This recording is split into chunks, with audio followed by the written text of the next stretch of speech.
Oil prices are down worldwide and ordinary people like it. Common people face difficulties, so if the prices go down, that would be good. It is festival time here, so people are facing extra expenses. The prices of crude oil have plunged after the Saudi-dominated OPEC oil cartel failed to reach an agreement with Russia to reduce production in order to offset the effects of the coronavirus on the world markets. In response, Saudi Arabia announced that it will cut its oil prices and increase production. Analysts say the oil price war is driving the prices down. Many producers open the tap, and the production, there is a surplus, huge amount of surplus oil production in the markets. A lot of oil, and there is no demand for that. On Monday, major oil traders posted their worst day in years, and the Russian ruble fell 9%. Well, the Russians are doing this out of a long-term strategic calculation. It will certainly hurt them in the short term.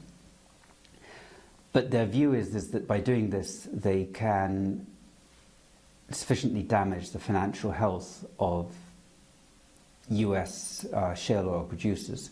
Tom Edsed, a researcher at the consulting firm Macro Advisory, says Russia has built a reserve to offset the losses.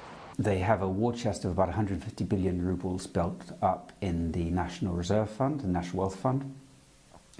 And that is specifically designed for a rainy day like this when they need to spend money because the oil price is low. But some analysts say oil consumption and oil demand will continue to decline this year because the spread of the coronavirus is forcing many people to stay at home.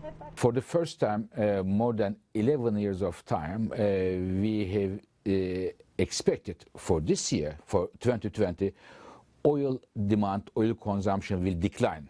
It increases every year, but a decline because of what's happening in China, what is happening in the global economy. The fear of coronavirus spread has already rattled world markets, and experts say adding an oil slump to the mix could cause economic recession.